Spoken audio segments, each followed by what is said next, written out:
Now, Nissan is a major employer in the UK, and its boss is now warning that Brexit is making it think twice about investing in the country.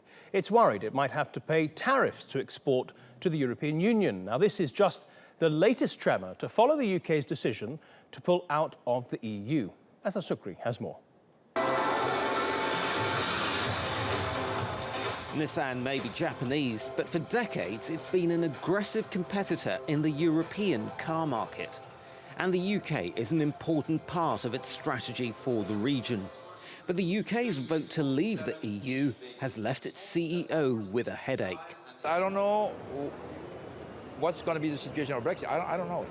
So it's very difficult to make decisions in terms of investments or envision the future if you don't know how the relationship is going to be between the UK and the main partner, trade partner of the UK, which is the rest of Europe. In our case, Sunderland, 80% of the cars produced in Sunderland are exported to Europe. So it's a very important decision for us. And Nissan's North East England plant is important to the UK. The first cars began rolling off its lines in 1986. Today it employs nearly 7,000 people, making it the country's biggest car plant. It is also the largest private sector employer in the region, which has the country's highest unemployment rate.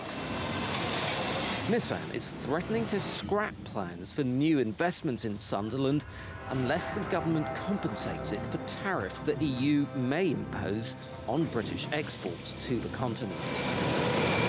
Well, if it was, for example, tax imposed on products coming from the UK to Europe, it would be something very detrimental to the development of our presence in the UK. But Britain's trade minister appears to be taking a tough line with Europe. Liam Fox says the EU has more to lose if it imposes tariffs on British exports. The European Union has a massive surplus in goods with the UK.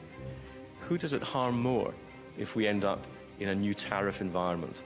Does it harm more those who sell more to the UK or the UK? It's in everybody's interest that as we move forward, we have at least as free a trading environment as we have today.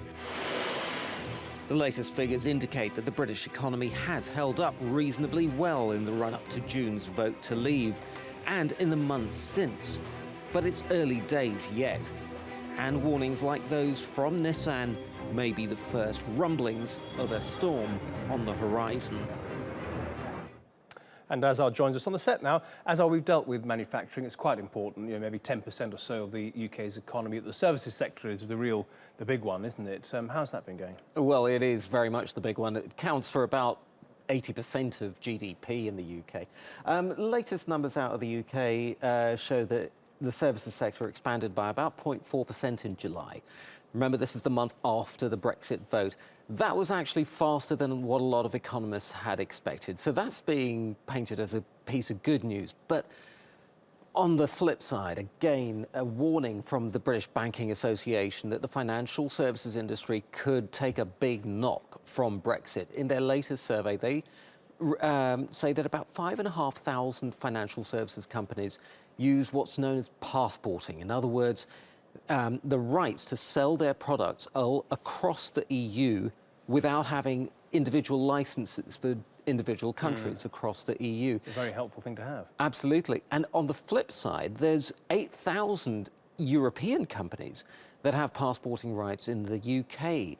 So a hard Brexit is going to have a phenomenally big impact on the City of London and the financial services industry and Britain's most important sector. OK, Azhar, thank you for that.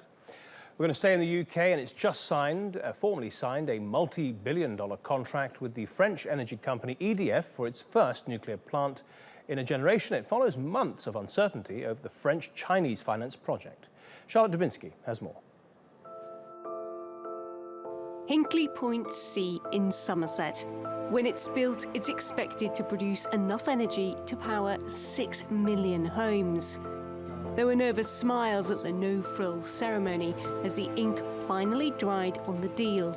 It was, after all, the second attempt to finalise it, after the UK Prime Minister said she wanted to scrutinise the deal further. This opportunity to develop EDF, to develop the nuclear industry in Europe, in the world, with a partner, the Chinese partner.